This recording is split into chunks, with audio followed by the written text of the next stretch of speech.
started off as a PG podcast, but then Devin just kept on dropping shits and fucks, and now... That's right. We are live. The ghost faced himself, Brandon Tanev. This isn't like the start of last season when it was just, it looked like the Canucks were just a beer league team not playing defense at all.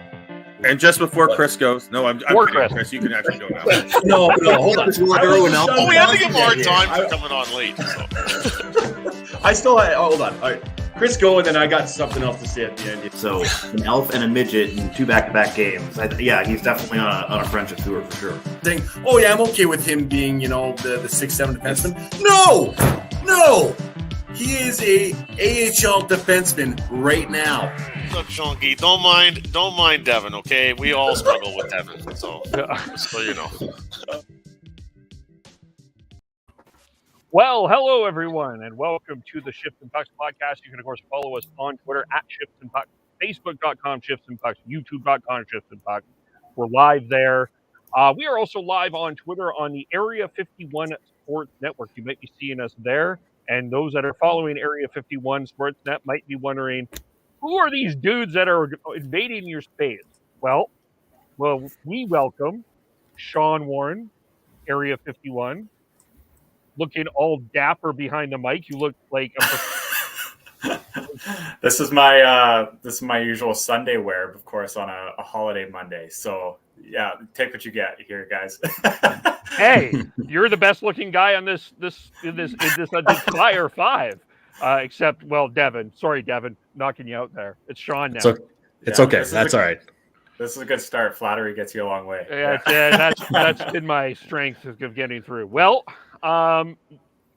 so we've got our visitors and your visitors. We're all kind of together. Why don't you start? Because we've been teasing announcements. So let's start with you here first, and you go with your announcement. That's some good teeing up. Yeah. So I've kind of got 2 actually. I did put it together in a video format that you guys have, so we can play that in a little bit. But yeah, this is pretty big. We could kind of get into what this means for the network as a whole, but this is something that I've been working on for the better part of a couple months here. So I'm really excited to share this video with you guys and everybody watching as to kind of what is to come here for Area 51 very shortly. So if you guys have the video, you can play that.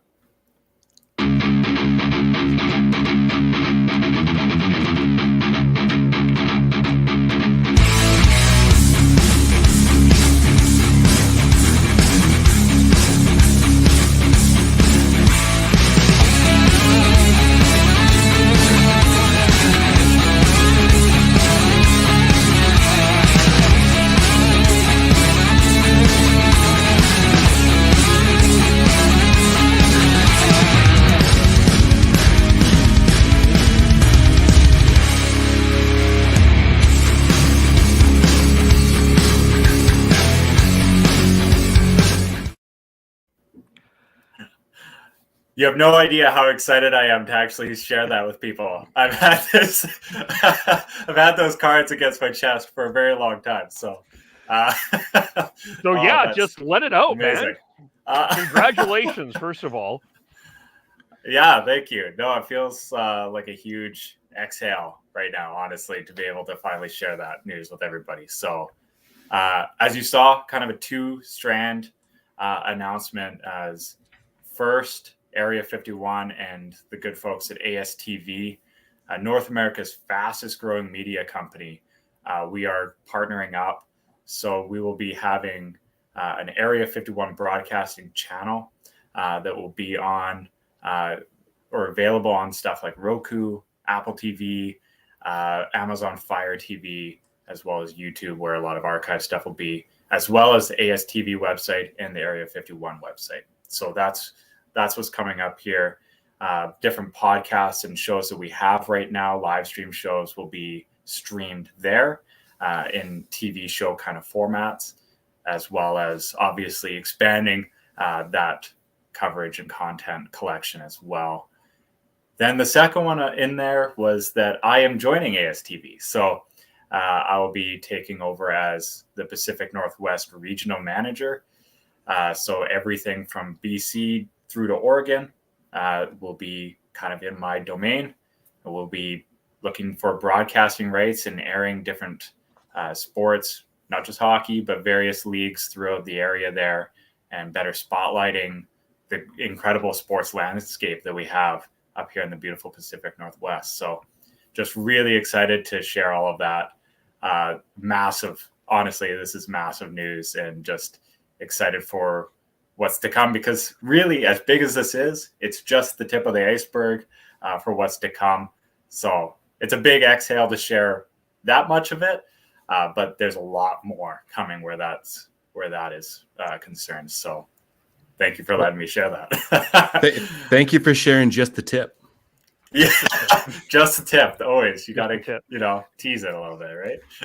So before we get to, go ahead. Yeah. Devin is 5 years old. Thanks for putting us off the rails right off the bat. Yeah, 6 minutes and 22 seconds. So that's my job. That's exactly the job that Devin does. Before we get to the third announcement, I just wanted to kind of know from your perspective what attracted you to ASTV. What are you seeing from them that I don't want you don't have to get into too detailed specifics. Just from your perspective, what's the attraction for you here? A lot of it is goal alignment, right? So seeing them grow throughout North America as quickly and as aggressively as they are really fits in with what we're doing at Area 51, and just very aggressively expanding our coverage, our content, our platforms, so that we can bring light not just to all the great sports that are throughout our areas, but also the great sports coverage that is here as well, whether that be written content, whether that be in podcast or video formats as well. We want to be able to help and showcase the great talent on both sides of that. So this puts us in a great position to be able to do that. And just really, really excited to better spotlight various sports that they're not getting quite the respect or the showcasing that I think they deserve, the stage that they deserve. So, whether it be at a university level, whether it be throughout the States at a high school level, we're going to be able to better platform those and major events as well throughout that region. So, really excited. I believe very strongly in Pacific Northwest sports. And now we're put in a strong position to be able to show that belief in those sports here on our platforms. So, thrilled. Really, it's like I said, it's just the alignment of goals. Both are aggressively growing companies, and now we can kind of lean on each other and push each other forward, which is always the goal, right? So for those who don't know, what are you currently covering right now? So they can visit the Area 51 website. That's area51sportsnet.com. Right now, we've got everything from football, that's European football, Vancouver Whitecaps coverage, national soccer, which Canada is becoming a great nation with. So that's really exciting to follow. Obviously hockey. So we've got the Canucks, we've got Kraken, and then we've got the WHL as well, where we have the entire Western Conference. And we'll be looking at the Eastern Conference here in short order. And then as well, like everything from, F1 to baseball to we're going to be looking at lacrosse here, NFL football. We've got kind of a little bit of everything happening. And so it's going to be really exciting to see that coverage continue to expand. But that's what you can find there right now. Cool. And just so you know, we've had the Third Line podcast crew on. Liz, Adam, Chris, Jess. They all cover different teams in the WHL. Adam is actually on the Jason Botchford project. He got selected for that. Adam Kurzenblatt. I do some writing for the Kelowna Rockets on Area 51. So that's sort of part of the connection. So maybe now would be the time to get into the third announcement. Sure. So we here at the Shifts and Pucks are very happy to announce that we have joined the Area 51 Sports Network. And it was really just because of the cookies. Sean makes excellent cookies. Maybe people didn't know that. But we are very excited to partner up and be part of this network. So we have been waiting to kind of share this story as well. But so we've been going through a number of changes, including a switch of name, switch of kind of themes. And now this is kind of our next step, that we have joined the Area 51 Sports Network. So we cover the Canucks on Monday. We cover the Flames on Wednesday. And so we do twice a week. And so you'll be seeing a lot of us on the Area 51 Sports Network. Yeah, I was going to say Calgary Flames are also part of that coverage, but I didn't want to blow it, Didn't want to blow the announcement, just got to wait. Well done. So now as well, we could add Calgary Flames to that coverage list. Yes. Not just moving south, also moving east. That's right. We're just all directions. We'd go west if it wasn't just oceans. So, well, there's still Hawaii. So, true. Yeah, there you go. Yeah. So these are the announcements. Sean, Devin, Chris, do you have something or anything? I'll just say cheers to that. I forgot mine. I got, I got to go get mine. No, I'm excited. You guys already are doing a lot of video work with your show and content already. So seamless fit with the other two announcements, right, is that we'll be converting a lot of the podcasts that aren't already in video format to that format. So for you guys, you're already a bit ahead on that. We could just jump in, and a lot of what your fans and your audience are used to seeing, they will continue to see. They'll just also be able to access it in several other places, as they'll see it on the Area 51 channels and the website, as well as I had mentioned, the streaming sites and ASTV. So lots of places where these faces are going to be seen. So that's great news for Shifts and Pucks. You stumbled, didn't you? You almost stumbled there. Just about. Yeah. That's half the fun of the name. Yeah, that's right. Yeah, I'm super excited for this. It is we're opening some doors here. We're making some more friends. It is Family Day in Alberta and BC, and we're extending our family with this decision here and this announcement.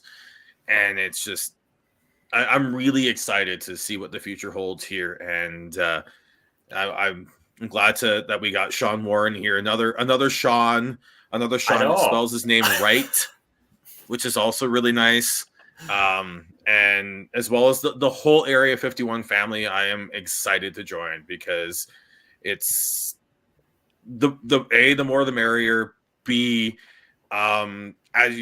as you announced here, with the partnership with ASTV is very exciting, and I'm just really excited to see what happens here going forwards, because we put a lot of work into this, a lot of stress and everything building up into this, and it's just to see something that could grow into something even bigger, what we envision, is fantastic. And I want to thank Sean for the invite and Area 51 for the invite, because this just seems like something that could be really awesome and really fun going forwards. I don't think people realize just how much of this deal depended on the fact that our names are spelled right. If there was an H anywhere in that, I think this is a dead deal. I'm sorry, guys. I can't see Sean spelled that way. It doesn't work. No. It's one of those things where we've got such a talented group at Area 51.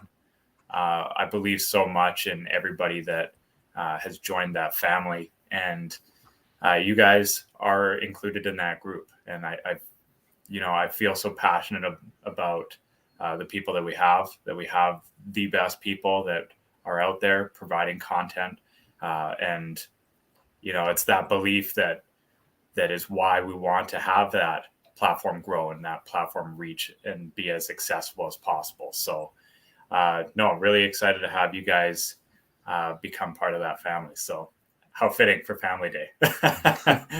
Just all the warm and fuzzy feelings. Yeah. Well, and you know what? You got to do the first anniversary big, right? So this is Area 51's first anniversary month is February. So we kind of push things to this weekend to get onto the holiday so that we can finalize everything that we needed to make this truly a very special announcement.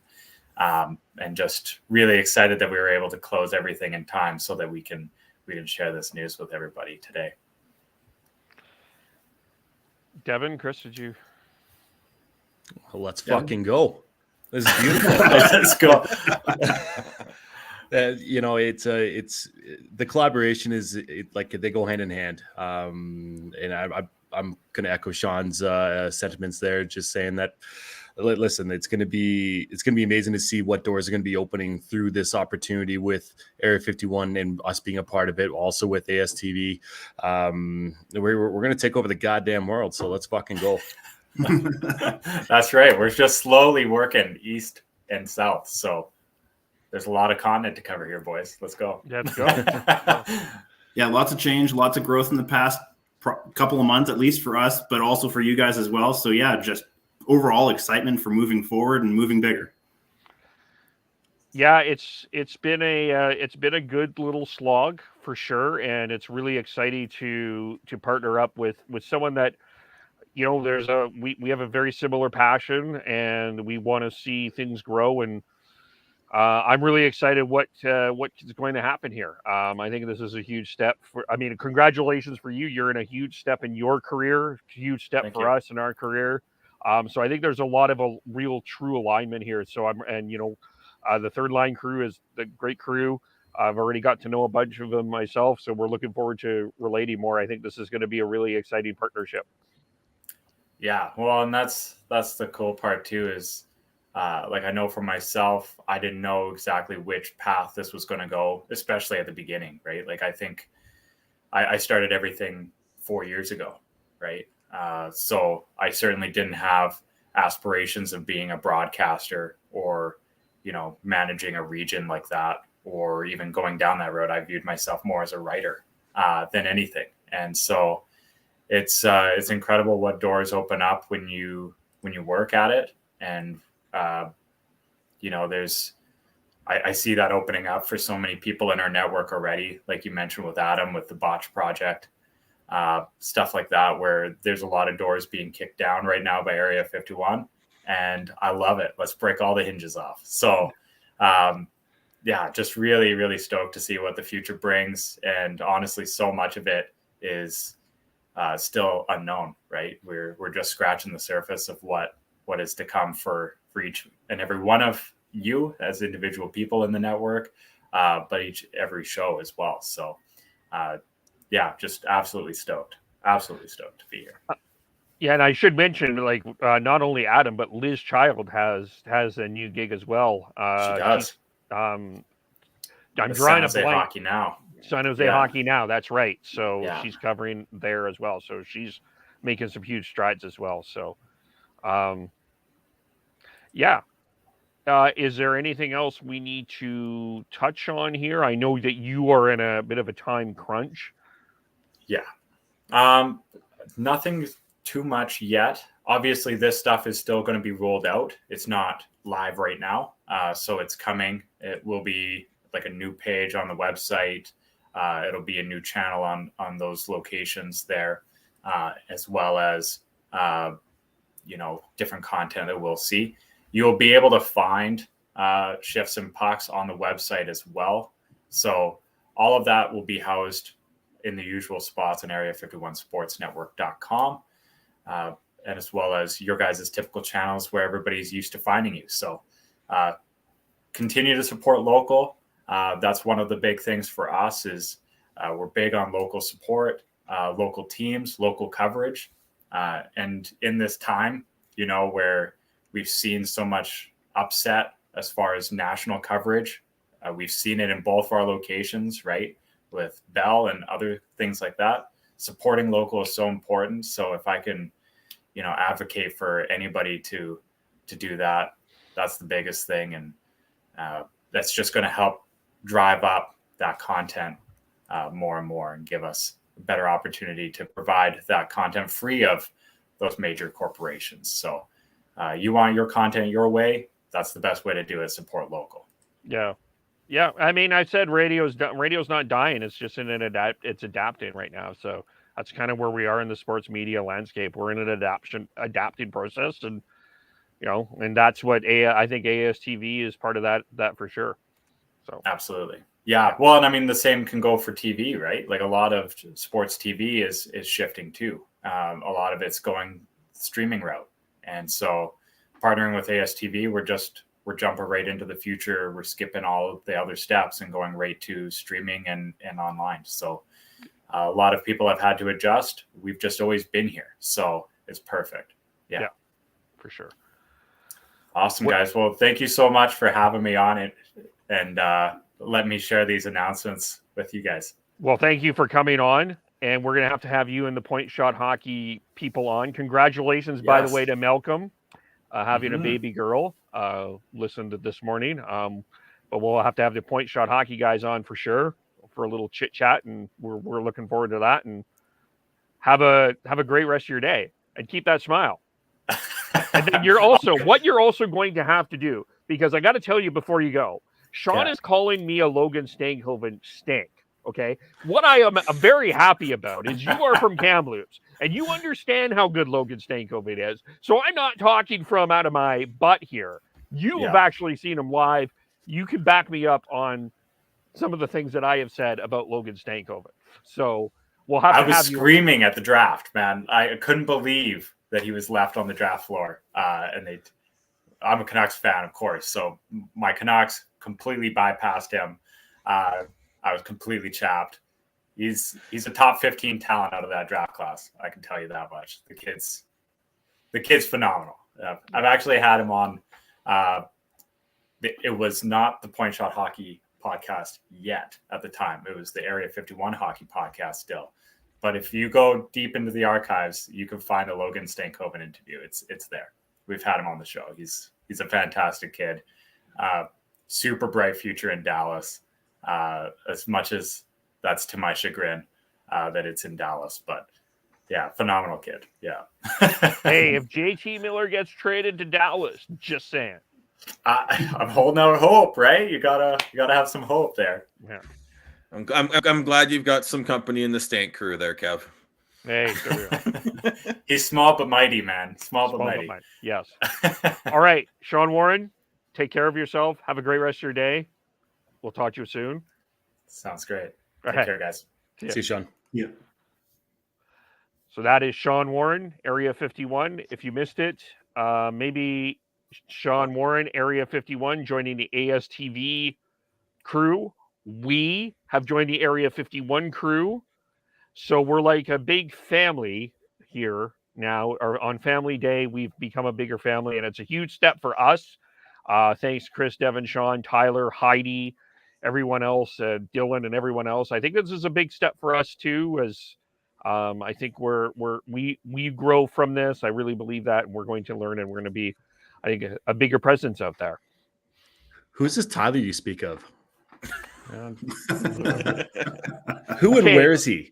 Tyler, poor Tyler. Give him some credit. The guy officiated an overtime games this weekend, playoff games. Being a referee, not an easy job, and he's got some things to catch up on. He's got some new things here, and going on. So Tyler, he will be back. He will be present. He's the best looking guy on this crew. Sorry, Devin, and we'll go from there. Heidi enters the chat and says elbow cough. I don't know what. Maybe tongue in cheek. I don't know. Yeah. Anyway, so this is sort of, we're in pregame mode. The Vancouver Canucks are hosting the Seattle Kraken for the first time in their history. The Seattle Kraken head north. They've played once already. The Canucks won back in October. That seems so long ago. Maybe let's do, now that we kind of have everybody here, let's do our Pig and Duke. One of the things that we're doing is a promotion in Calgary for those that are listening and watching in Calgary. then we'll let you do that, and then we'll dig into some Canucks talk here.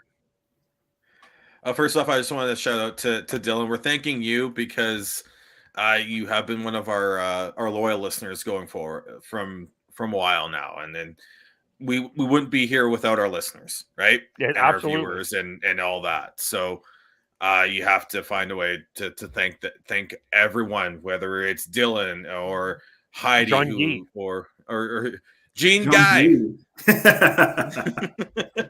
Jean Guy, thank you so much for Speaking of which, he's also in the chat. Yeah, there he is.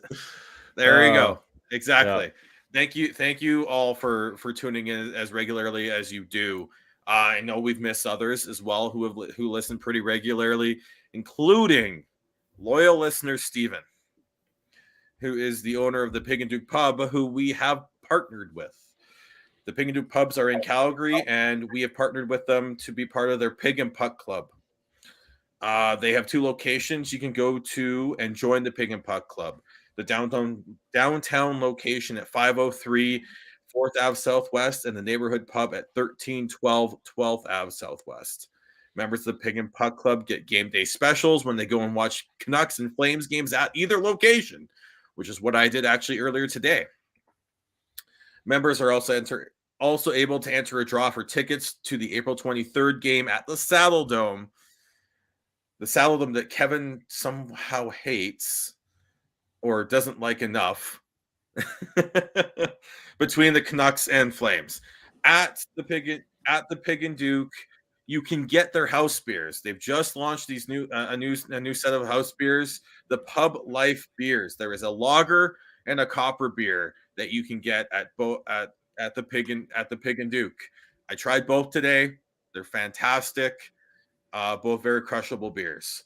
The Shifts and Pucks have 2 tickets. We have 2 tickets to give away as part of the Pig and Puck Club, and you can enter our draw for them by retweeting any of our episodes, including this one, and any of our pod clips on Twitter, or DMing us the word of the week on Twitter or Facebook. And any retweet will gain you 1 entry, and any DM of the word of the week will gain you 3 entries. This week's word of the week, it's going to be 2 words, because I think we have to celebrate our new collab and our new partnership with Area 51. So the quote-unquote word of the week is Area 51. So we want to thank Joe and Steven and everyone at the Pig and Duke for supporting the podcast. And we would like to encourage anyone who is in Calgary on the weekend of the Friday, March 11th and Saturday, March 12th to head over to the Pig and Duke for their 10th anniversary and celebrate with them. Celebrate with us, because I know I will be there, especially on the 12th when they celebrate at the 12th Ave location. And celebrate a good local pub who will put on any sports that you ask them that they have access to. One of the big things about Area 51 is they're trying to cover sports as much as possible. As he said, the National Canadian soccer team, I cannot wait for November. I cannot wait for December when it's the World Cup and Canada is there in Qatar, and we'll be able to watch Canada play in the World Cup at the Pig and Duke. Not only that, but to be able to actually watch the actual qualification game where we officially punch our ticket in late March. I will be at the pub watching that game too. I will join Chris there. And I will be there as well. And if you haven't gone to the Pig and Duke, the one thing you have to try is the fucking chicken wings. Sweet baby Jesus. They are amazing. Chef's kiss. The Gangnam style, I suggest that, because it is a damn good wing. Yes, the wings at the Pig and Duke are fantastic. And as we said, we want to thank Steven and Joe and everyone at the Pig and Duke for supporting this podcast. And the word of the week again is Area 51.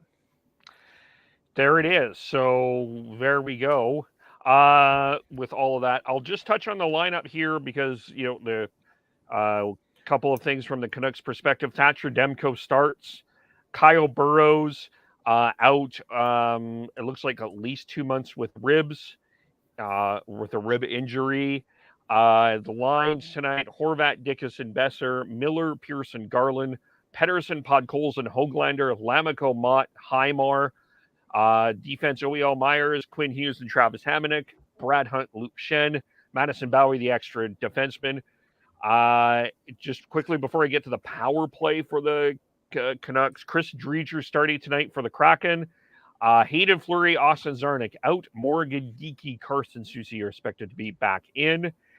But the power play may raise some eyebrows. Besser, Miller, Horvat, Pedersen, Hughes is PP1, PP2, Pearson with Garland, Dickinson, Brad Hunt, and OEL. So notably absent from that is Hoglander and Podkolzin. And I guess maybe that's the place to start. One of the places to start with the Canucks is the special teams. It has been an issue. It was an issue when Travis Green was around. It seemed to have turned around a little bit here for a bit once Bruce Boudreau took over and Scott Walker took over. By the way, all the best to Scott Walker as he's dealing with vertical. But the penalty kill and the power play has let the Canucks down for sure against Anaheim. Dylan's Anaheim Ducks is talked about there. Pretty key 3-0 goal on Saturday. So maybe we start there. Maybe we start with special teams. And maybe I just ask it flat out, what the hell is going on? I think it's still just a little bit of hangover from the Travis Green area, honestly. I think part of that is that they knew who the I don't know what actually happened, but to me it looks like there was some they expected the score and didn't work hard enough to get the goals on the power play under Travis Green.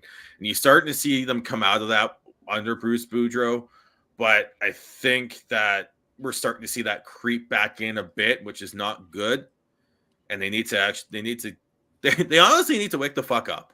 Honestly, wake the fuck up. Know that even on the power play, when you have a man advantage, you still need to outwork the other team.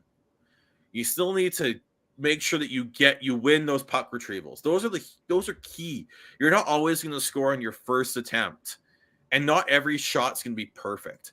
So you need to be able to be willing to take a shot and then go and retrieve the puck. And that's something that the Canucks need to work on massively going forwards. You look at we talked about sorry, Chris, let me just finish my thought here. We talked about what is wrong with Petey a couple of weeks ago. And one of the biggest things wrong with him is he's a perfectionist, and he needs to find a way to just shoot. It may not be a perfect shot. We saw a vintage Petey shot on Saturday.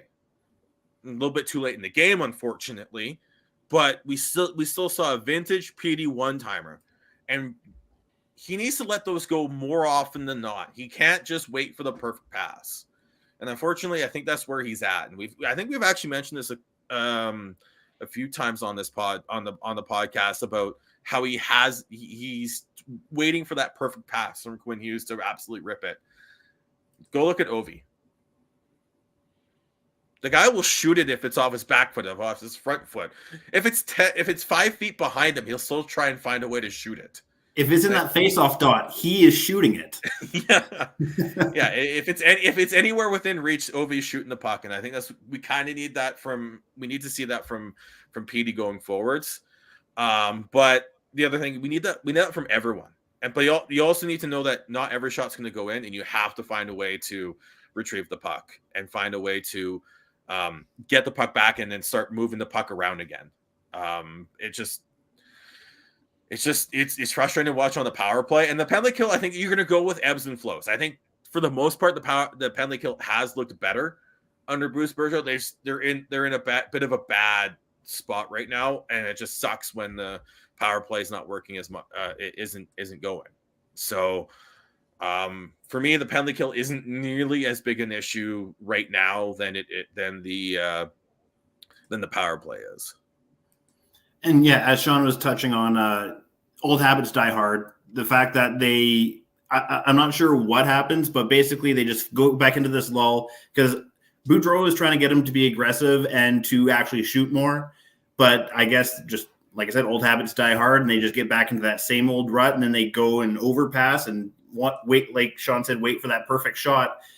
What they just need to do is just be more aggressive and just put everything at the net, see what sticks, and hopefully that'll get them out of that rut and overall improve the power play. Now, has Jason Dickinson and Brad Hunt been on the power play, or is this brand new? I think Hunt is definitely new. Hunt's been on the second unit for a while. If he's in the lineup, he's usually on the second unit. They decide to go with 2D. Honestly, I'm okay with it. I'm okay with them trying to get Dickinson going. And the other thing is I'm okay with Podkolzin and Höglander not being there. Yes, long term we want them on the power play. Absolutely. But I'm gonna take a little page out of Daryl Sutter's, and you need to earn it. You can't be entitled to the fact that you should be on the power play. There's a reason for Juuso Välimäki is in the AHL. There's a reason that Dylan Dubé is on the third and fourth line in Calgary right now. It's because he's trying to make them earn their ice time, earn being up on the top in the NHL.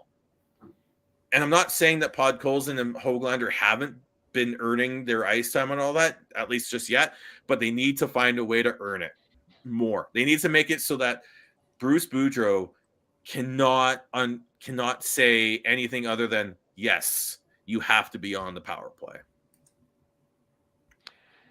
Yeah, I guess to me, and that's, I think, where I'm sort of my feeling on this is there's a lot. I don't think Podkolzin's been bad. I just think Podkolzin's in an adjustment. He's a young kid, first, a high pick. There's expectations on him, but there's an adjustment when you get into the National Hockey League, and he's feeling it. Höglander, the same thing. I think Höglander is a battler. I think there's a lot of things to really like about Höglander, but I mean, he also. I think the thing that what is concluding for me, the more and more I watching the Flames, watching the Canucks, I don't think the Canucks have enough forwards playing a full 200-foot game. And I'm not pointing fingers, but I think that that's something that you have to learn. And I think that's what Boudreau is trying to do here. I think that there's some and I'm not, and again, I'm not trying to create drama in a dressing room, but with youth, there comes entitlement. And I think with someone from a bit of an older school mentality, and as much as Bruce Boudreau is fun, and he'll tell you the wrestling characters that he loves, and he's so good with the media, he's fantastic with the media, and he's a warm-hearted guy. He's been known to drop some F-bombs. He's been known to bench. He's been known to get a little hard. So he does it. He's not always warm and fuzzy, and he's got it. A lot of these players have to get to work. And I think that's, it's how you start the game, which is clearly also a bit an issue. I mean, it was evident against the Anaheim Ducks when you're down 3-0 after the first period. It was also evident when you played the Arizona Coyotes, although you were not down. That was very lethargic. Even evident against the last couple Saturdays ago when you played the Calgary Flames.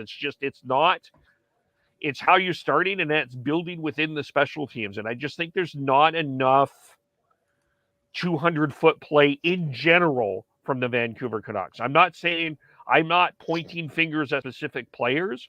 I'm talking about sort of the culture within that room. There's not enough of it from what I'm seeing. I think there was so much focus on being good defensively under Travis Green that a lot of the players lost their way offensively, and now they're trying to find their way, and they're just trying to find that balance. They've overcorrected to being too offensive and not defensive enough right now. But you're looking at it, even those games against the Islanders and the Ducks, they still scored a shit ton of goals. And we're able to make it a game enough where you're like, okay, there's not going to come back, but maybe.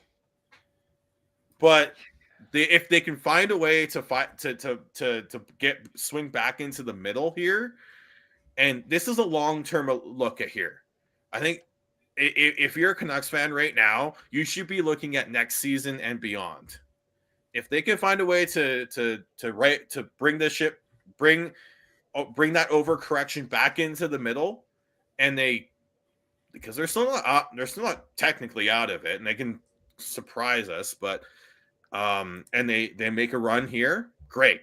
But the focus for the management team, the coaching staff, and the players should be for next season and onwards in terms of getting back to that middle where you have that right balance of offense and defense as quickly as possible, because you go forwards into next season.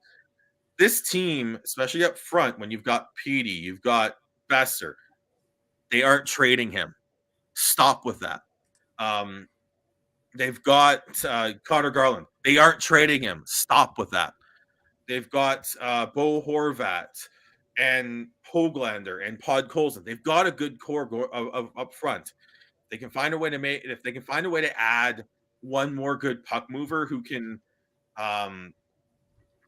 they can have a good puck mover in all three pairs on that blue line. Maybe that's hopefully Jack Rathbone. Glad he's okay and everything on that. That was an absolute ridiculous, horrible hit. But looks like he's better than expected. But if they can find a way to do that, they've got the goaltending. They can find a way to do that and build into next season and can build confidence going into next season. That's what should honestly be the realistic goal here. It's not if you can find a way to surprise this season, great, whatever. That's fantastic. I would love it because, I love playoff hockey and I love being an emotional wreck during playoff hockey. But that's besides. Devin and I can definitely vouch for that. That's besides the point.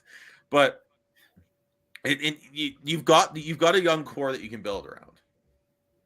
And if that core does include JT Miller for the next 2, 3, 4 years, and because you're able to find a way to sign him long term, great.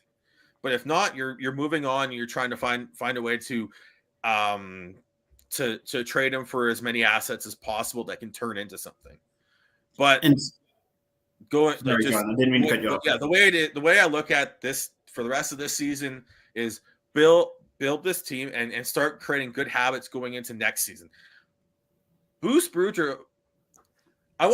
When did Darryl take over for the Flames last year in terms of how many games were left and how much percentage of the games were left in going into last year?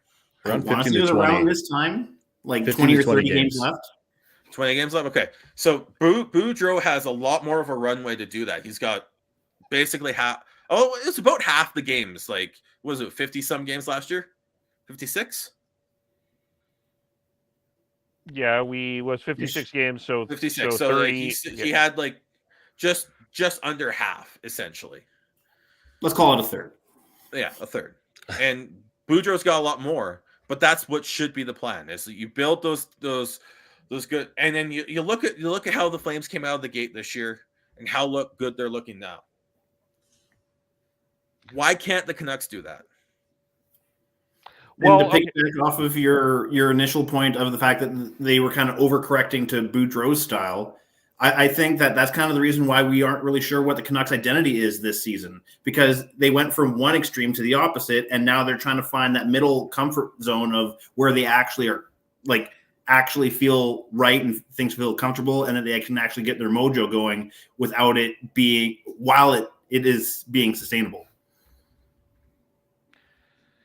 Well, you addressed one of my questions out of all of this, but the other part of this, though, to me, is you talk about what Sutter did, and why can't the Canucks do what Sutter did, and they most certainly can do what the Flames did, but I think that maybe, I guess from my perspective, one of my struggles is this market there are certain players they will criticize ad nauseum. happens all the time. There were players that ad nauseum, I mean, we can look back on the videos of Louis Eriksson and his career at Vancouver.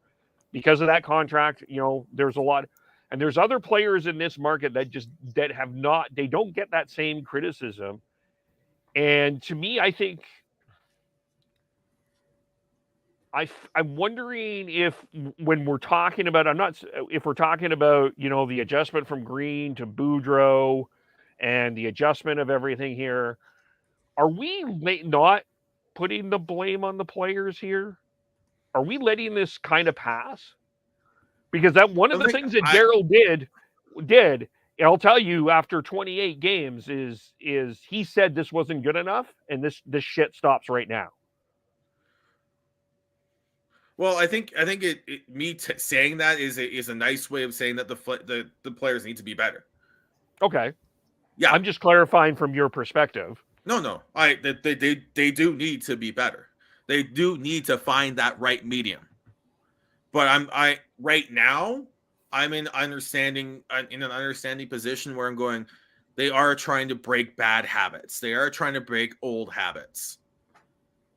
But you're right. They do need to be better. The Bo Horvats do need to be better. The Brock Bessers do need to be better. The Elias Petterssons do need to be better. The Quinn Hugheses do need to be better. Even though Hughes has looked really good this season, they all need to be better.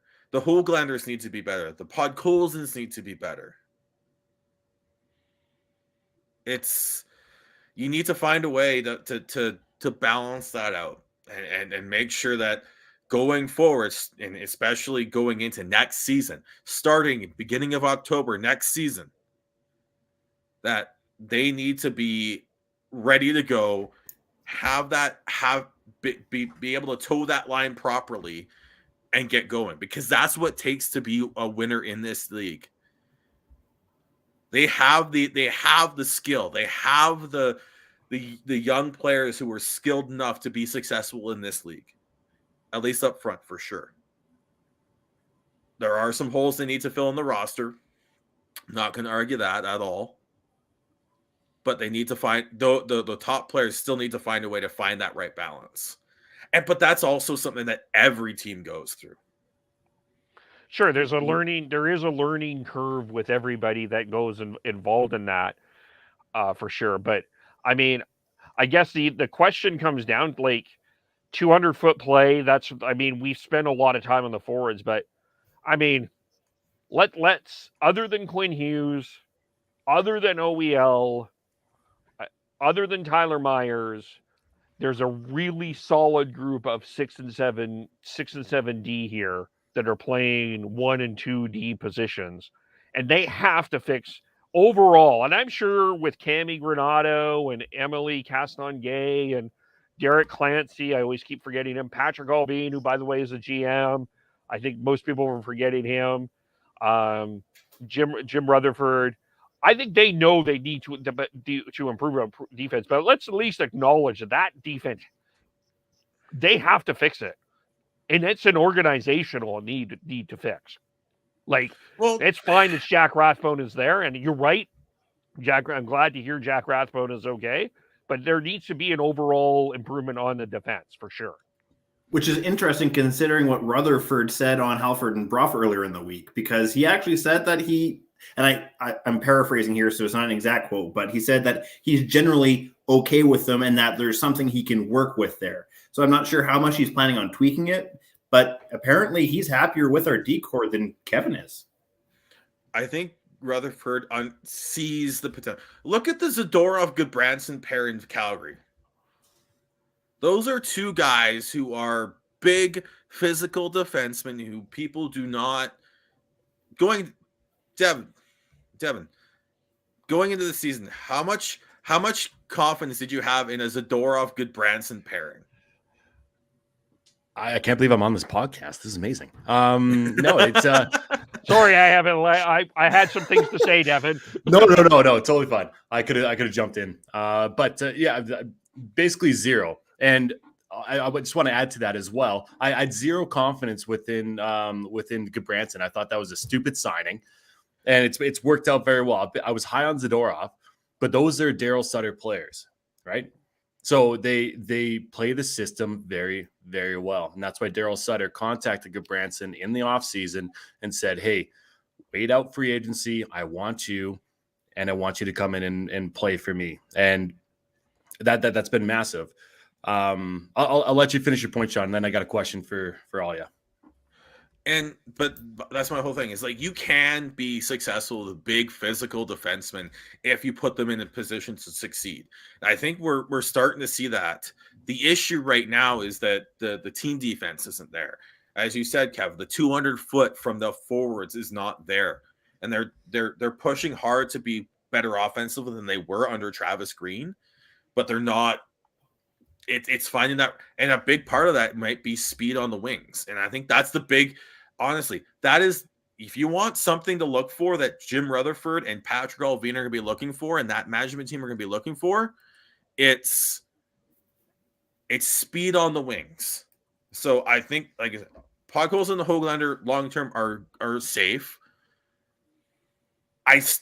Besser may not be the fastest guy, but trust me, they're going to keep him. They aren't moving a guy who is a one-shot scorer the way Besser can be. But one trick pony. Yeah, no, it's the same. But you look at Pearson. I'm a big Pearson fan, but I don't think he fits Rutherford and Allvin's style. They want speed on the wings. I mean, he already got rid of Pearson once.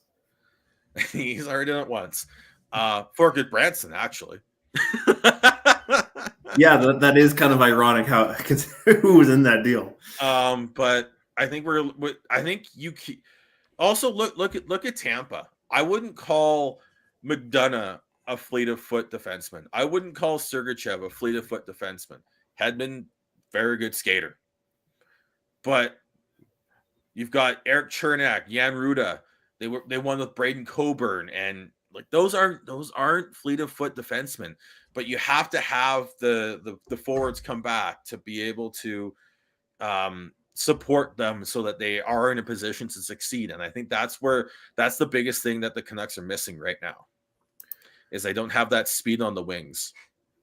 Now, is that Allvin's team? Is that his vision, or is it Boudreau's vision? Now, the reason why I ask is, okay, is it a lack of effort from the team, or is it trying to get the team to buy into Boudreau's system? Is that why it's not working?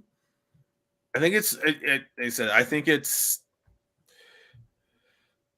and even from the beginning of Boudreau, like when they played well and they were good and everything was going well, you saw what Boudreau was trying to implement. You saw and then you throw in, build off of that and everything.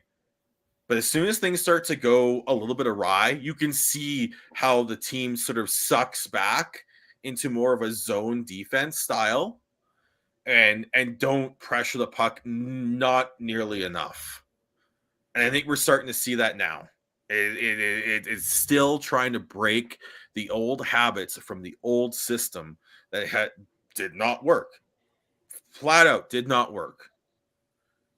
And I think that's where we're at right now. It's because you get the new coach bump where everyone listens and is super attentive, and but as soon as you get a little comfortable and all that, this is just human nature, right?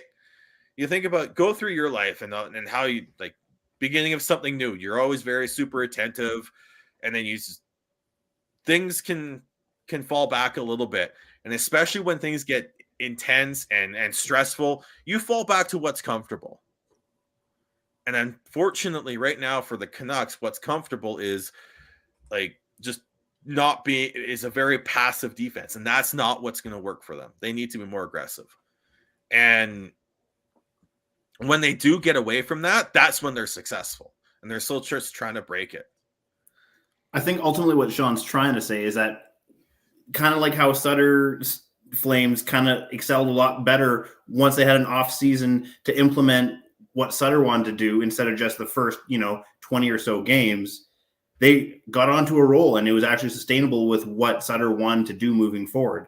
So give the Canucks that same sort of window start of next season, maybe success will be more sustainable under Boudreau and not just that new coach bump.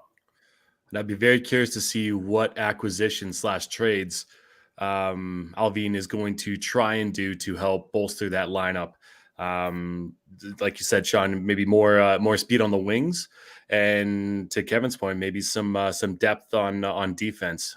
Because Luke Schenn is an AHL defenseman last year. Not this year, last year. The problem with the Canucks defense right now is that they're missing one other sort of top 4 defenseman. It's not the depth guys that they're worried about. They've got Hominick, who's overpaid. They've got Pullman, who at two and whatever he's making, depth defenseman signing. Like, let's be honest. But you've got Kyle Burrows, who unfortunately is injured for the next little bit, but he's been fantastic. Brad Hunt's been okay. The issue is that you've got Tyler Myers and OEL, who have been playing I honestly think they've been pretty solid, but they just, outside of Quinn Hughes, there's no other defenseman outside of Quinn Hughes, and then OEL while Quinn Hughes was out, that has really stepped up and taken the bull by the horns and said, no, I belong here. No one else has done that other than Luke Schenn. Luke Schenn's done that, but he's also, like, at best a number 4, but ideally you want him on your bottom pair. He's arguably been sorry, Chris, just a quick second. He's arguably been your Gabranson. He's been the Canucks Gabranson in a lot of ways. He's been I'd say he's more than Zadorov. Because Zadorov, I would say Zadorov's been better than the good Branson this year. No. I wouldn't say I'll explain what I think. What Gabranson has been a steady, solid guy that you can rely on. That's what I've seen Luke Schenn be in terms of that description. Just steady, reliable, quiet, probably good in the room. Zadorov is an adventure. Like, Nikita Zadorov should be a Netflix series. Like, sometimes you get, like, just unbelievable play from him, but sometimes, my God, is it a comedy of errors. I just want to bring it back to Schenn for a quick second, though. So, for me, Schenn, his skill level might not be where it was when he first got drafted or in his first couple of years in the league, but he makes up for his lack of talent now with his give-a-shit-a-meter. Yeah, and that's Gabranson. In a lot of ways, it's that give a shit meter, and just to toss something that Devin has said for years when he jumped on here, when we were talking about the Flames, is the give a shit meter in Calgary has changed, right? There is a give a shit meter right now in Calgary, and I'm not saying there's not a give a shit meter in Vancouver, but I do think what I'm seeing right now is I don't know what's going on meter. I don't know what the future is holding on right now. They're still trying to figure out what the parameters of Boudreau's meter is. Yeah. They're dating right now. They're trying to figure each other out, trying to figure out what suits them the best, right? Overall, I'm going to talk about Sean and what he was talking about before. Just let's build for next year. If you're a Canucks fan, make sure that your young players are doing the right things and help get Alvin to help bolster that lineup just a bit more. And I think me personally, I was surprised how shitty they've been this year. Realistically, you have a great top 6. You have an amazing goaltender. You have a top 10, 15 young defensemen in the league. Oh my God, those are a winning atmosphere, and those are winning pieces right there. So I can't see why they can't come back next year, or maybe even make a run this year, but come back next year with a competitive team. There's certainly, before you go, Sean, I was just going to say I'll be controversial enough to say this. I think that the talent is there. I think the talent's comparable to the Oilers, who are currently sitting in 3rd place. I do. I think that, other than 97 and 29, who are on a bit of a different level, obviously, I don't think that's that much of a difference between the Oilers and the Canucks if you take 97 and 29 away. Is there? Not really, not to me. I would take PD. I would take Miller. I would take Besser and Horvat over anyone other than McDavid and Draisaitl on the Oilers forward group right now for sure. Yeah. Nurse is a quite Nurse. I mean, that may be there, but Nurse versus Hughes is an interesting discussion. They're two very different players. Depends on how you want to build that blue line. But I don't know. I think Nurse's cap hit next year is massive. 925. Holy shit. They had to do that, otherwise he was going to walk. So, totally. You got to pay to stay in Edmonton. The Oilers are becoming the new Leafs in that regard. Give everyone a close to $10 million contract. Oh, yeah. It's not me this time. It's not me this time. That's just twisting the knife. So for the Area 51, Chris loves to twist things on Devin and trigger his emotions. That take is a unbelievably terrible take. People want to play in Toronto more than Edmonton. You don't have to fucking pay them to stay in Toronto. Fuck. That's fair. I will have to back Devin up on that. I think more people would like to. Toronto's more of a playable place than Edmonton. I wasn't actually trying to dig deep into the details on that. I was just I saw a comparison there and I went for it. Well, it's a terrible he just tried to take comparison. A shot, Devin. That's what he did. Smart not, damn it. Nah. Okay. Right. But I think I'll take this to transition to a different topic here. Go with the fact that realistically you're looking at a sort of a longer term approach next season and the season after. Let's look back at 2018 and the deadline that happened then. The New York Rangers came out and said that they are rebuilding. They sent a letter out to their season ticket holders and said, we are rebuilding, essentially. And then they went off and made a bunch of major trades. They made 6 trades between when they made that announcement and that letter to the deadline, and there are 3 that need to be looked at. Actually, I would say 4, honestly. 1 not in the best light because they traded Ryan Graves for Chris Begris. That did not work out for them. Ryan Graves is one hell of a defensive defenseman that I don't think people realize how good he is. Amazing. I fucking love watching him play. But can you imagine where Colorado would be with him? Scary. Yeah. But they also traded Michael Grabner to the Devils for Igor Rykov and a 2018 second-round pick. I'll get back to that second-round pick in a bit. They also traded Rick Nash to the Boston Bruins. And this is one, what the fuck were the Bruins thinking in this trade? They traded Ryan Spooner, Matt Bolesky, Ryan Lindgren, again, another absolutely solid defensive defenseman. That is something that's missing in Boston right now. I will say that. Could you imagine Ryan Lindgren and Brandon Carlo on the same blue line? That'd be a scary blue line to play against. A 2018 first round pick and a 2019 7th round pick. Who'd that first round pick turn out to be? That first round pick was they traded up and they packaged it with that second round pick they got from the Devils. They traded up to the 22nd overall pick and they got Keandre Miller. Damn. I told you I'd get to that second round pick in the future. And then the other big trade that they made was they traded Ryan McDonough and JT Miller to the Lightning for Vladislav Nemestikov, Lubor Hychek, Brett Howden, and a 2018 first round pick. That first round pick turned into Niels Lundqvist. Okay, also with that Rangers that Rick Nash trade, Ryan Spooner turned into Ryan Strome. That's right. That was the Spooner for Strome trade.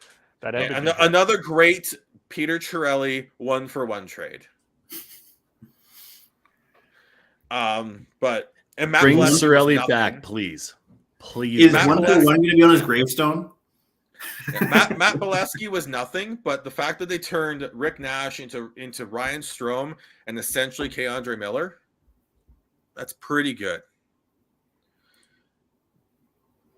I don't think they did as well on that in this Ryan McDonough and JT Miller trade, though. So they traded Ryan McDonough and JT Miller to the Lightning for Vladislav Nemestikov, Libor Hajek, Brett Howden, and 2018 first-round pick, which turned into Niels Lundqvist. You can't win them all, though. No, but What? Brett Howden was eventually traded for Nick DeSimone, who is now playing for the Stockton Heat. Woo. And Libor Hajek is essentially a fringe NHLer at this point. Nemestikov got traded for Nick Ebert, who is essentially an AHL player, and a 4th-round pick in 2021, which turned into Kali Vysenev, which I probably butchered his name. I did butcher his name. Let's put it that way. But Nick Ebert did turn into nothing. But out of all those trades,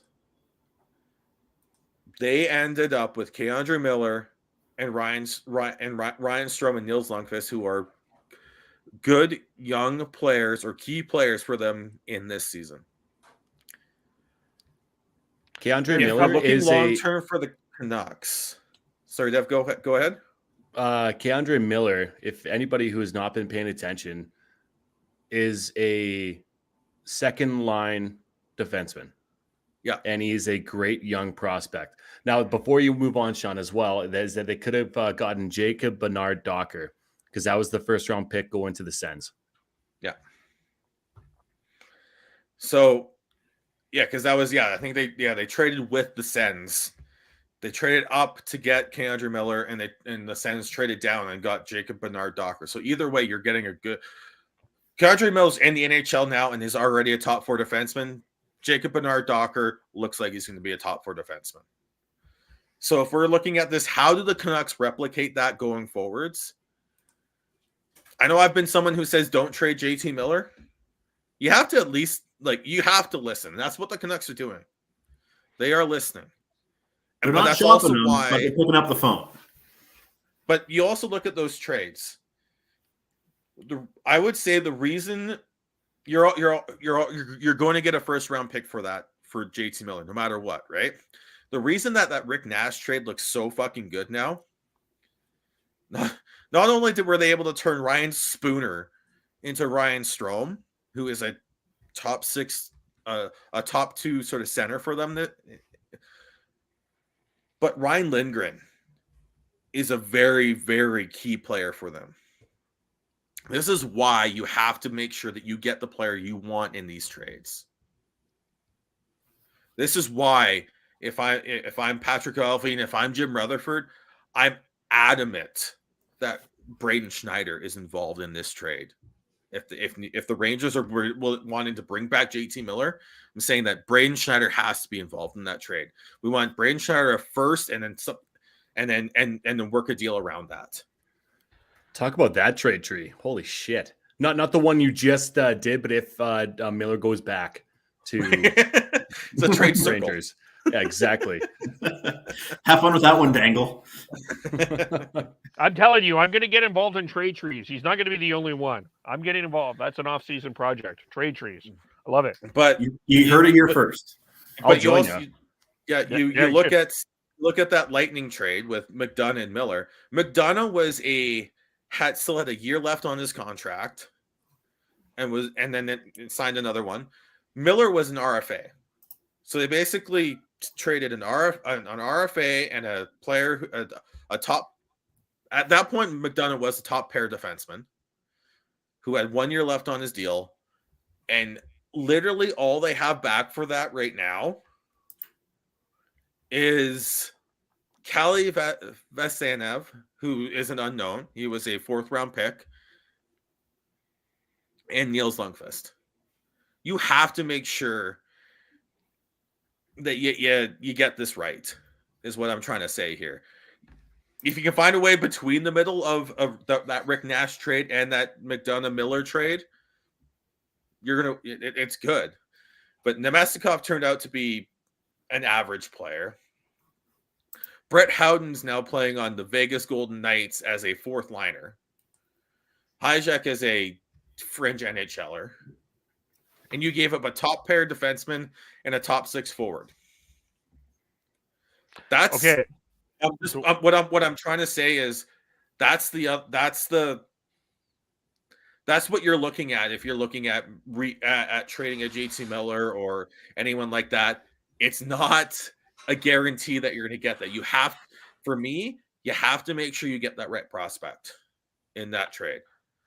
Well, let me just touch on Howden for a second, because when you say fourth line player, that fourth line in Vegas is Howden with Nolan Patrick, and that is a really damn good fourth line. It might be one of the better fourth lines in the league right now. 18 points, not bad. I think Howden is starting to find his groove in Vegas. And then, you mentioned Braden Schneider, but let's not forget that trade. They traded, and this may get controversial at some point, they traded that pick for the Flames to get, that was the trade, that's the Connor Zary trade. The Flames moved out of that pick, moved down to get an extra pick, and the Rangers picked Braden Schneider there. So, and Schneider is now on that roster, and Zary's not, and I mean, Zary's injured, so to be fair to that, but Schneider is already playing in the National Hockey League. So I see what you're saying. It's about trying to build and draft and also let's not forget too, and this has to be part of the story. They won the lottery a couple years in the bubble when ended up the team being that set chaos to chaos when they got the first pick in the bubble draft, and that turned out to be Alexis Lafreniere. Now, we could have a debate if Alexis Lafreniere should have been the first pick, and I think that there will be a legitimate debate about that, but they did get it, and so that helps as well. But yeah, I think ultimately going back to what Sean was initially trying to bring up with the whole bringing up the Rangers thing, it brings up the tough decisions that Alvin and Rutherford and company are going to have to make over the next year or two to be able to turn this playoff bubble team into a potential contending cup team. It's not going to be easy. You're going to have to make some tough decisions, maybe move out a guy that the fans don't want to move out. And I know that the fans are generally speaking okay with a Miller trade right now because he's going to get you the most return.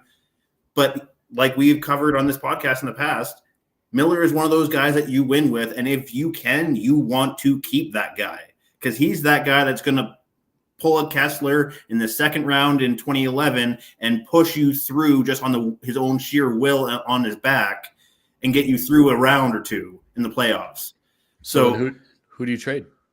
That and I was going there too. Tough question. I was going there too. If you're going to try and pull a Rangers, who else is out there that makes sense? And maybe I honestly don't see them trading a Garland. I don't see them trading a Besser. I think it has to come down to Miller. But I'm also the biggest thing I pushed for the past few episodes is that I don't think that the deadline is this trade deadline to trade JT Miller. I think you can still make that trade at the draft and still get the player that you want and as well as a first round pick. And I think that was kind of sort of my thesis of that whole ramble was that it doesn't matter what all those other bit pieces are. 90% of the time, they're not going to turn into anything. 99% of the time, they're not going to turn into anything. What you need to make sure is you get a first round pick and you get the prospect that you want.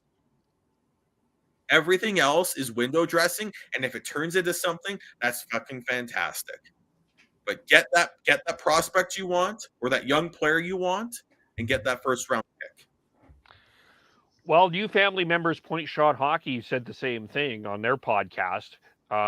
They talked about, that trade. I mean, it's quite likely that trade offer for JT Miller that's going to happen here at the trade deadline could happen in the offseason, and you'll know where that first round pick is.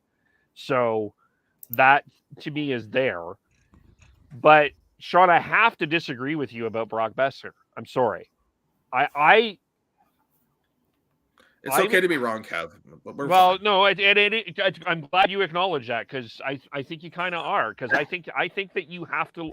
I think this is the one where Chris is saying the fans are not going to like it, but I think you have to take a longer look than you want to at trading Brock Besser. I'm not acknowledging Devin's one-trick pony argument, but he's probably a guy with his scoring ability that you could almost pull a Rick Nash for. You could probably oversell this guy, oversell him to somebody because of a need for scoring, and you might be able to get more than you think for Brock Besser.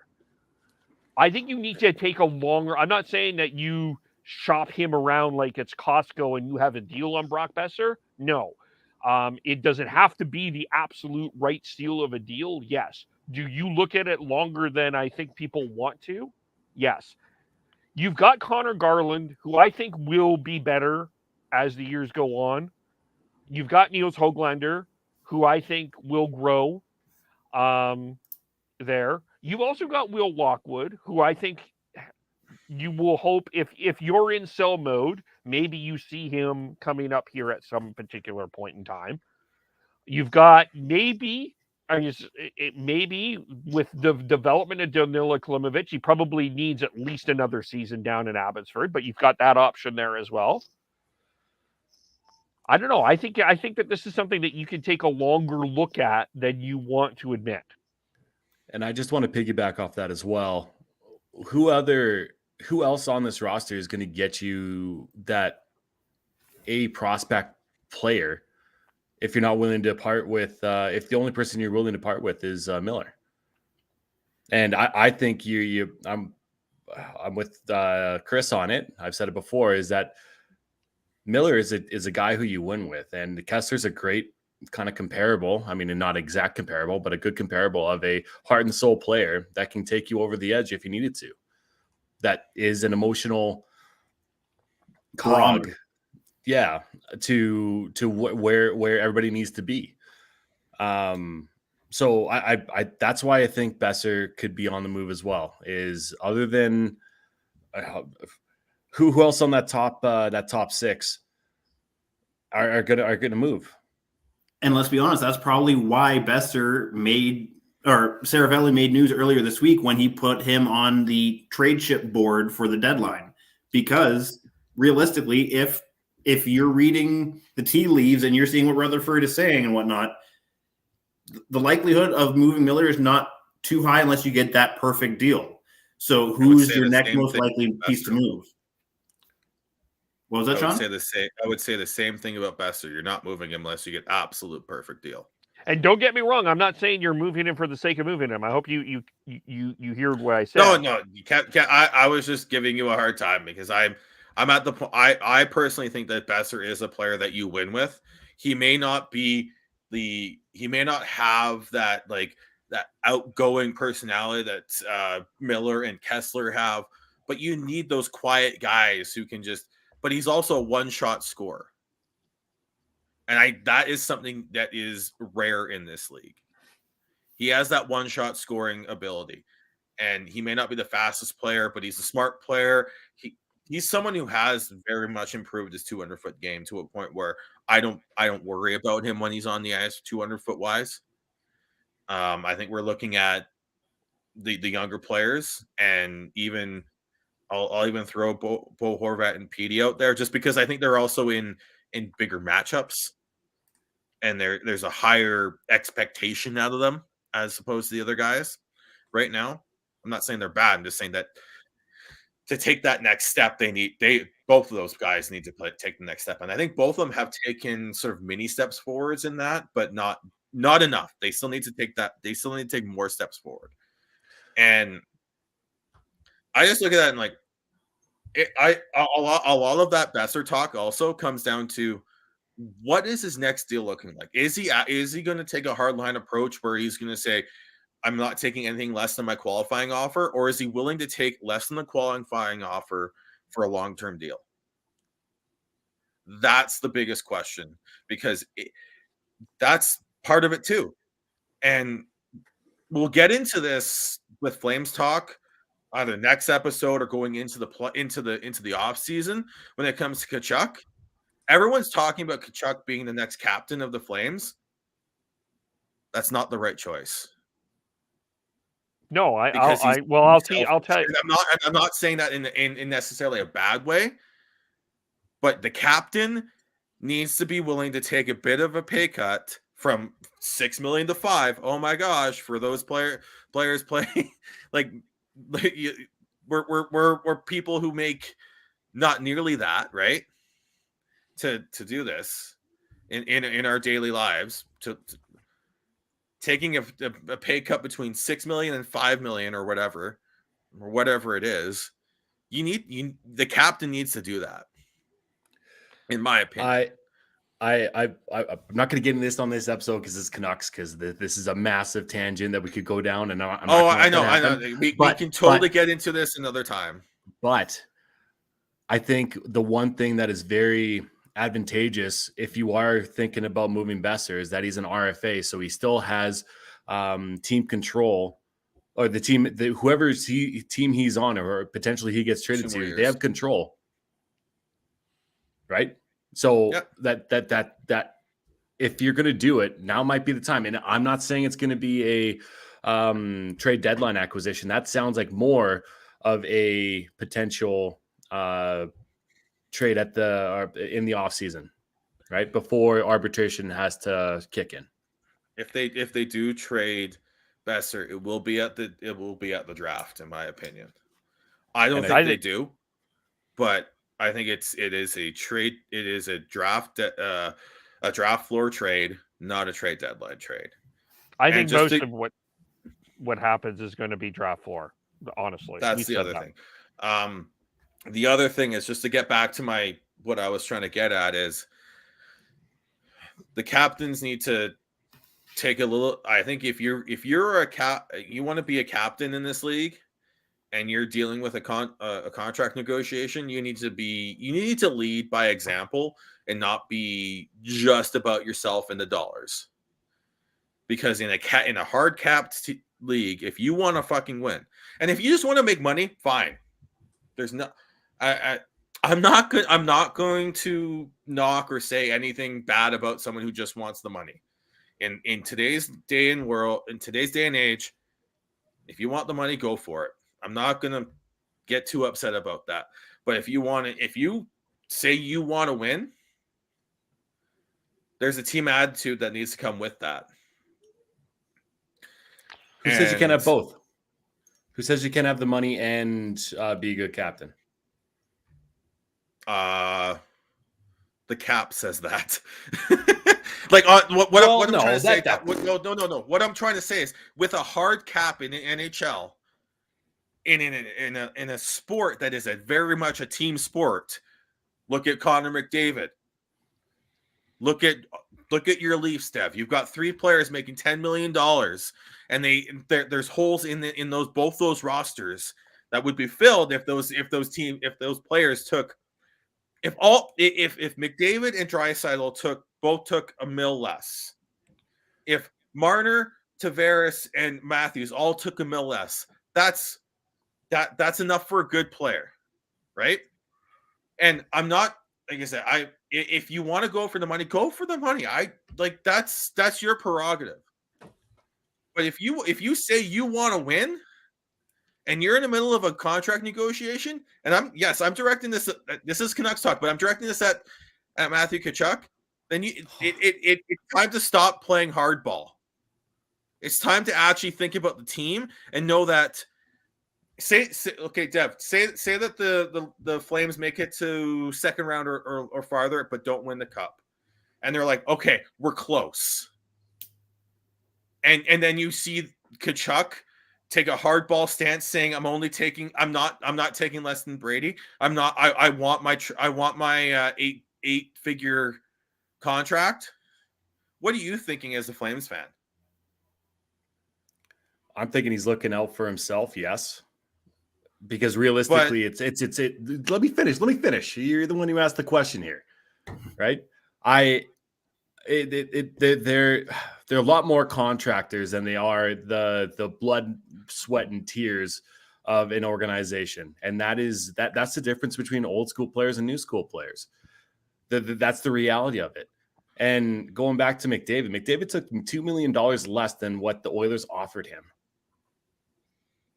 You know, like I'm not saying that because we've had this debate before whether or not Connor McDavid is a legitimate a captain, right?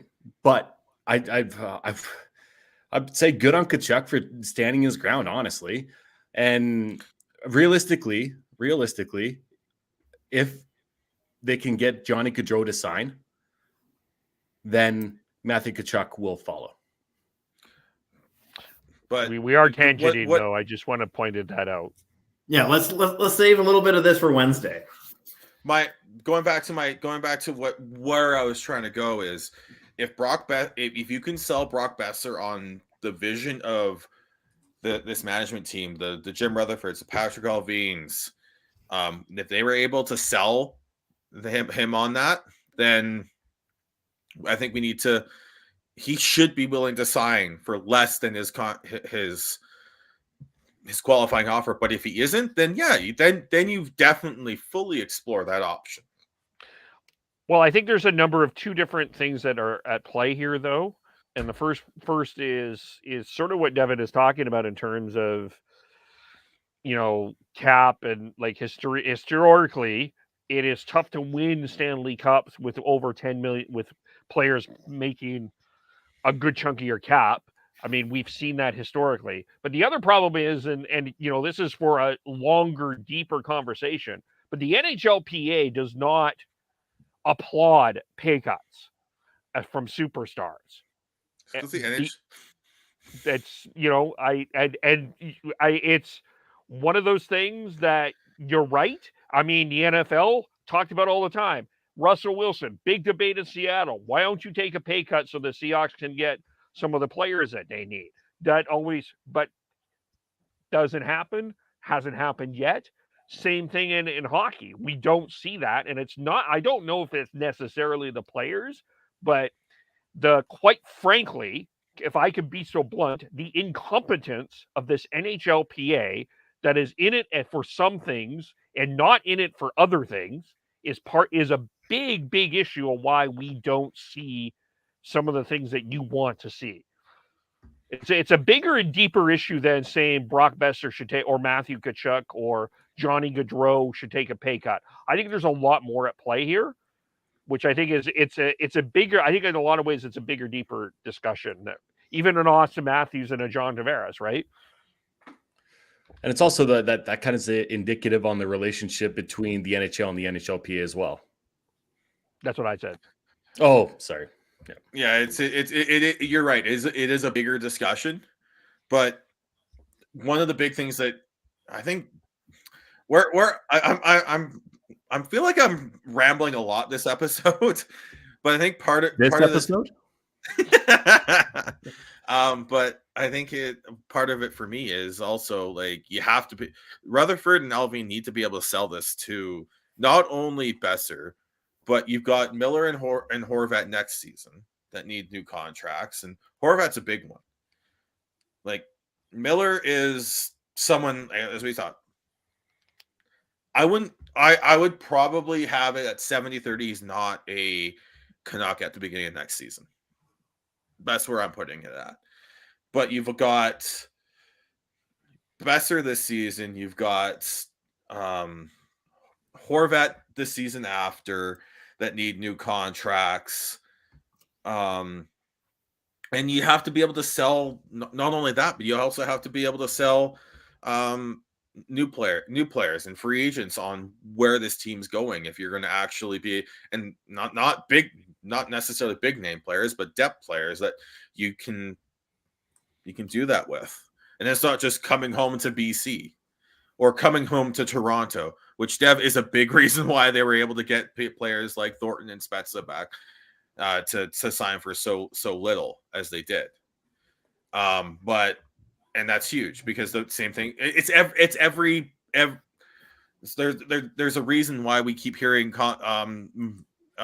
rumors or speculation or chatter about Matthew Tkachuk wanting to go back to St. Louis. It's his home. It has to be more than that. You have to be able to sell what the plan is. And that's why it's so big for not only like just the players, but the organization as a whole, that you start building confidence so that by the end of this season, you're confident is that next season and beyond, they're going to be building forwards. Yeah. Let's we'll leave it here for this particular point. But I think there's some good things in there. But we'll just here. Let's touch on, in terms of other NHL news. There is a trade, another Leafs Coyotes trade, actually, that has just went down just before we went on the air. Actually, where's the Sportsnet chime? Do. Oh, TSN. I mean, do. We need our own damn chime. ASTV, get us a chime. Oh, yes. Yeah, ASTV. Yeah, man, we're like with them for an hour and a half. We're only demanding things. Yeah. The Leafs have acquired goaltender Carter Hutton for future considerations. He can clear waivers. He can clear waivers. He's being sent straight to the NHL. Now, hold on. According to Puck Report NHL, this just happened 15 minutes ago. He is being loaned back to AHL Tucson. So while having new insurance, the extra goalie in the system, the Coyotes free up another contract slot, 44 out of 50, to take on other deals from cap-strapped teams. So I have no idea what the purpose of this actual trade was other than to get cap. But this is the second trade in 3 days with the Leafs and the Coyotes. Of course, it was the Igor I'm going to butcher his name. Lyubushkin trade for Nick Ritchie. And again, I understand this from the Coyotes' perspective. You need to sell that 5,000-seat arena, and Nick Ritchie can put butts in seats. The Leafs, and right now they're down 5-0, and Peter Mrazek's not having a great game. Looking like here to the Montreal Canadiens, of all teams, the Montreal Canadiens. But maybe Devin kind of will start here, just getting your thoughts on the Lyubushkin trade and for Nick Ritchie. And we kind of had this conversation on Wednesday, actually, about what the Leafs need.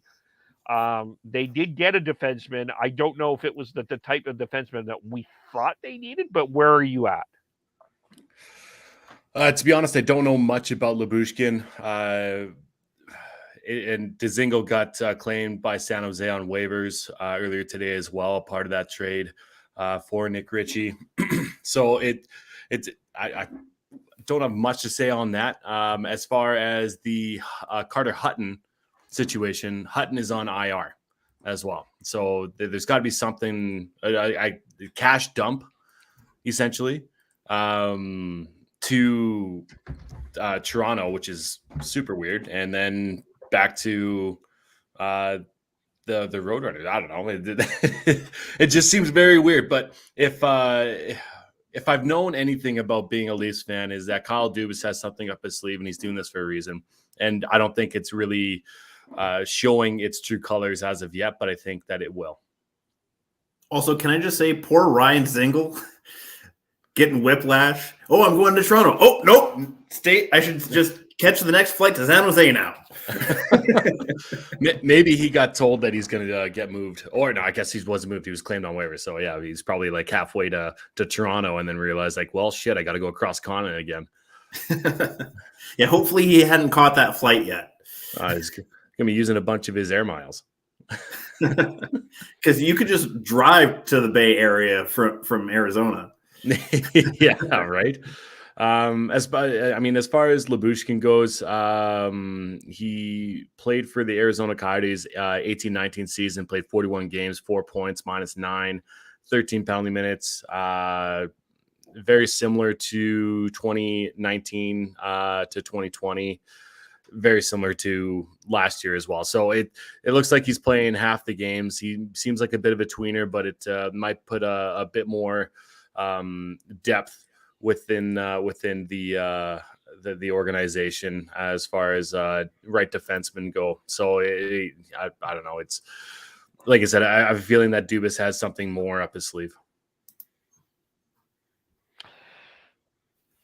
I wouldn't be surprised if they're looking at moving maybe into Justin Hull. We talked about it on Wednesday there, Dev, about how that Muzzin Hull pairing just isn't working. But I wouldn't be surprised if that's something maybe longer term that they're looking at, or sort of medium term. Yeah, and they did split up. Like I said on that podcast, is Muzzin with Liljegren, and you have Sandy and Hall, and I think that's working a bit better. Obviously, it's working really well tonight, so hopefully that they can figure it out a little bit more, because, God, losing. I mean, credit to Montreal. Ever since they kind of got Martin St. Louis and Vincent Lecavalier, which was a few days ago for Vincent to join the organization. Martin St. Louis has really set the bar high, and I think you talk about a very similar type of player of Cole Caulfield. He's gotten elevated to that first line, and is obviously thriving right now. I believe he's a point per game since Martin St. Louis has been on the bench. Also, I just want to give a shout out to our loyal listener, Dylan. Toronto's getting hashtag Montreal right now. It's rare, but it's happening. Thank you, Chris. What is it? Let's see what the score is here. It's still 5. Still 5? Okay. Yeah. 5 zips early in the third. Can we need a couple more goals so I can win my over-under bet. I'm sorry. Can I just say this? This Arizona Coyote organization is so unbelievably incompetent. I mean, look, I actually don't think, if it was a normal general manager, well-organized team, and you also gave up a couple of picks here were exchanged. This actually probably, if this was a well-run team with Nick Ritchie, it's actually a pretty good deal. But this whatever this organization is a disaster, and they will find a way to screw this up. And they have a bunch of draft picks in the next couple of years.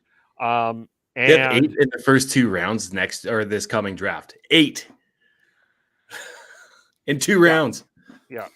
Arizona is a cap circumvention team, and that's about it. And now that they're moving to a minor league arena, it makes it even more Bush League. And Bettman's loyalty to that market, I think, baffles everyone at this point. And I'm going to make a bold prediction. Are you ready to hear this? Because a lot of people are going to raise their eyes. I'm bracing. Okay. Connor Bedard, 2023, projected first overall pick. He's going to tell the Arizona Coyotes, no way, no how, I'm not playing there. Pulling a Lindros. I wouldn't be. I mean, I could see it happening. Why in the hell is he going to go play in a 5,000-seat arena? He already plays in one. It's because Austin Matthews is going home, right? Oh, yeah. That's what's happening. Speaking of which, I'm planning on going to see Connor Bedard play next Sunday here in Calgary. Well, thanks for the invite. Jesus. Yeah. Where was that, Sean? Yeah. Working on it. I'm working on it. Well, we can tell you're working on it. I thought we were family. It's the family day, Sean. For fuck's sakes. Yeah. You're invited too. Okay. So I'm not, obviously. Unfortunately, Kev, I don't think you can get here. Yeah, no. I can watch him on the big screen. Although I really hope next year the WHL does go back to East versus West, because there'd be that, and not that the Western Conference is bad. It's just would be great to see everybody, and it would be great to see Connor Bedard come through the West here. We would all enjoy that. Anyway, just a couple of other things here. Jack Eichel has returned, and he scored his first goal with the Golden Knights against the San Jose Sharks last night. Found it interesting. They are not treating Jack Eichel with a lot of kid gloves. He's playing power play. He's playing penalty kill. He's playing all situations. Good on him for doing it. And we could have, it is entirely possible, I'm touching wood, Connor McDavid versus Jack Eichel in the first round of the Stanley Cup playoffs. That'd be crazy. That would be must-watch playoff TV. It'd be a lot of fun. That's not what I'm cheering for, though. We're waiting for your hot take. And I'm cheering for a Battle of Alberta in the first round. Oh, for sure. That would be the dream. That would be absolutely fucking insane. Yeah, I'm all for that. But as far as Jack Eichel goes, if you go back to our pod clip of talking about Eichel and who's going to be slotting with him, who the fuck would have thought that Chandler Stevenson would be on his flank on his right wing? We didn't I didn't think so. Right? Obviously, Evgeny Danilov didn't do it. Weird. Fuck. But see, this is where I don't understand what's happening. And listen, I'm a very smart man. Just ask me. Riley Smith should be on that top line with Eichel and Pacioretty. He really should be. I don't understand why he is staying with the misfit line. And I understand, that they have chemistry, but I don't know. I feel like you could have a better spot for Chandler Stevenson.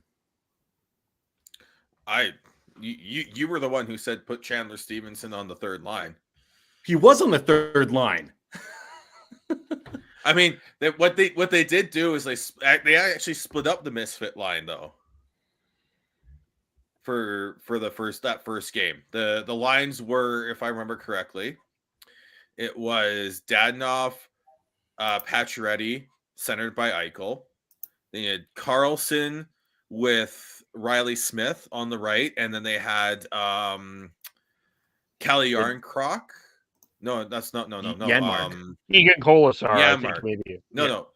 It was Matthias Janmark on the left.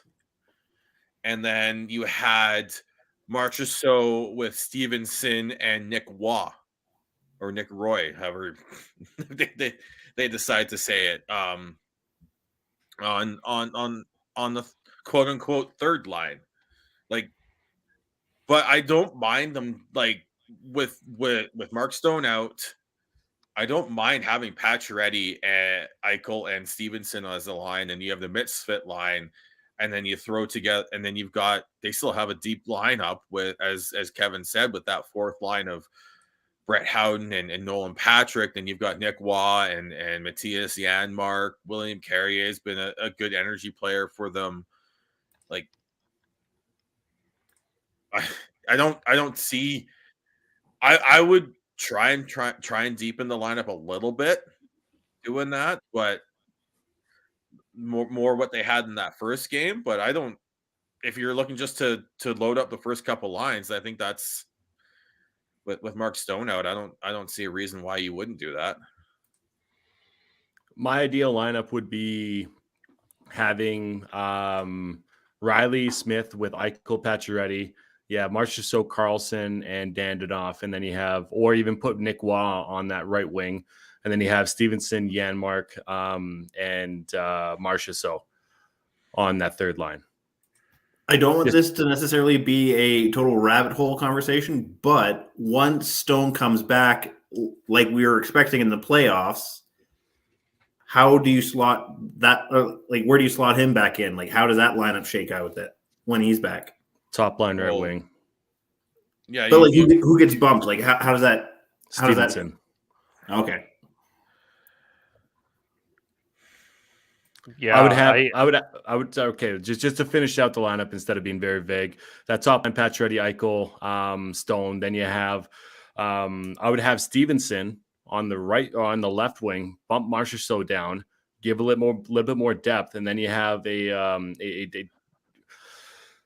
you have two basically good centers on that second line who can take faceoffs, and then you have Waugh,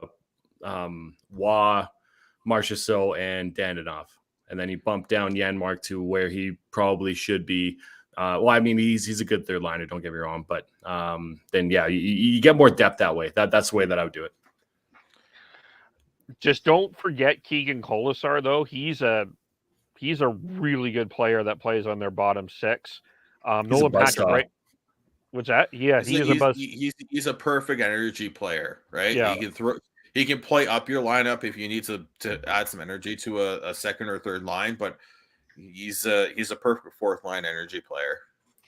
I got to tell you, I know that a lot of people are thinking Vegas is going to stand pat, but they've got the pieces that they could make a big move at this trade deadline. And I still think I'm not completely sold on their defense. I know that Zach Whitecloud is out right now, and that's part of the problem. Martinez too. Yeah. But who's taking Evgeny Dadonov? No one. No, it's Riley Smith. It's Riley Smith that's going to be moved. That could be a hockey trade. That would be a ridiculously bad move for them, though. Well, it depends on who's coming back, though. If it's a hockey trade, which it definitely could be, right? One name I'm just going to toss out into the Vegas sphere. I wonder if depending on where Dallas goes, John Klingberg. I don't know. I like if the Golden Knights are making a trade for a defenseman, it's going to be another like. I don't think it's for be like a John Klingberg puck moving type. I think it's going to be for a more another big physical defenseman. Mark Giordano. I wouldn't be surprised if the Canucks move one of their right side D to them. Honestly, they need a right shot defenseman more than they need a left shot defenseman. Like if the Canucks can ID a prospect that they like out of Vegas or a prospect that they think is underrated in the scouting world that they can get in like a third round. Maybe they move a Luke Shen. But I don't see Vegas making an earth-shattering move at the deadline. I agree with you, Kevin, that I don't think they're gonna stand pat. I think they're gonna add depth pieces, especially on that blue line.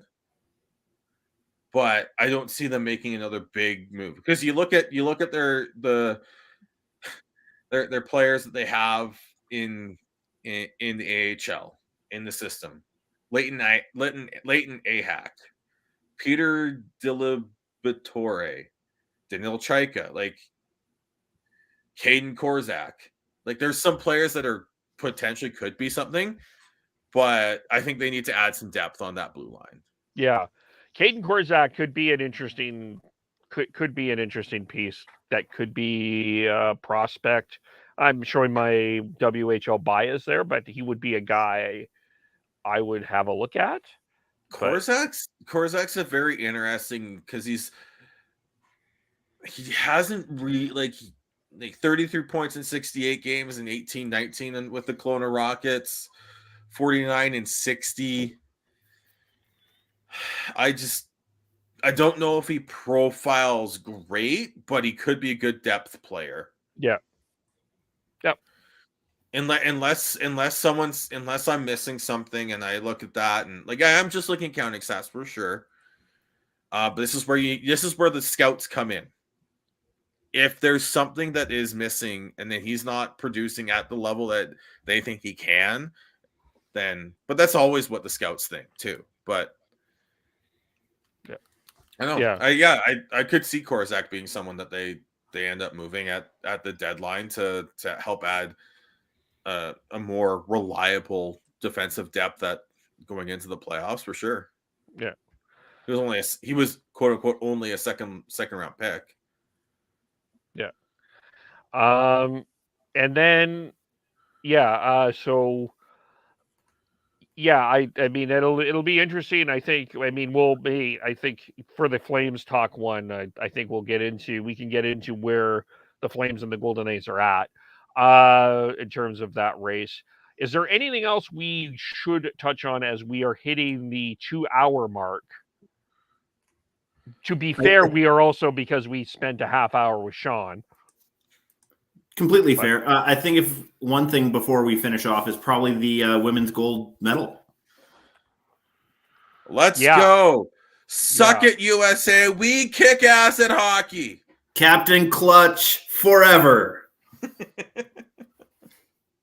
It was a great game, great effort. It's just damn frustrating. That's the only time we get to see these players play. And that's the part that just we got into this conversation, I think, was it last week or the week before? I think 2 weeks ago. Yeah, about how the lack of there's just too much for lack of better, too much discombobulation in the women's game in terms of leagues and everything right now. What we need is a singular effort to build up one league to try and build up the game. And you talked about how you would want to see a female playing NHL and all that. I'm at the point where I just want them to focus in on building a professional league that these players can play in and make a living off of, so that you can continue to build the game larger and stronger.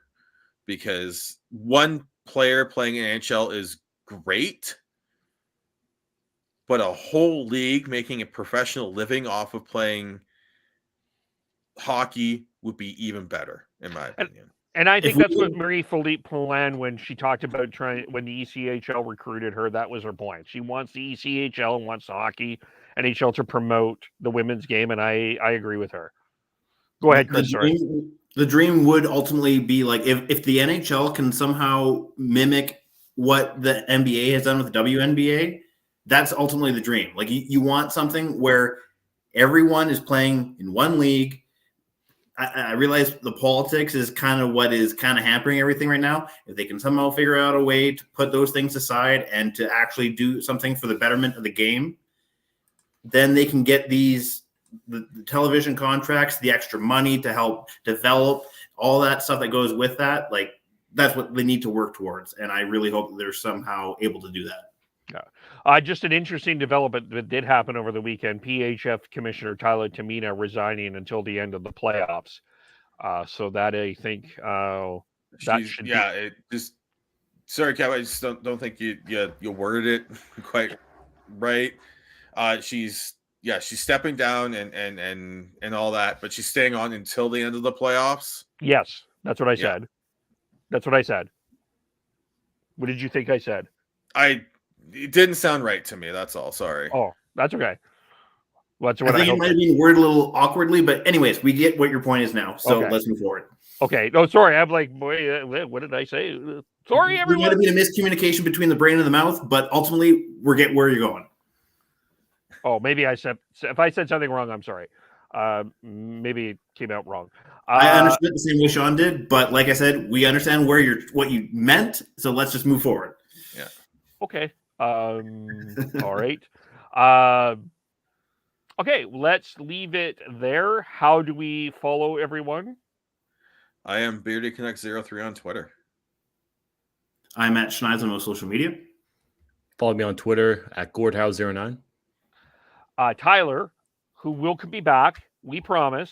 Don't worry, Devin. Tyler, good-looking guy with the hair. TNOBLE.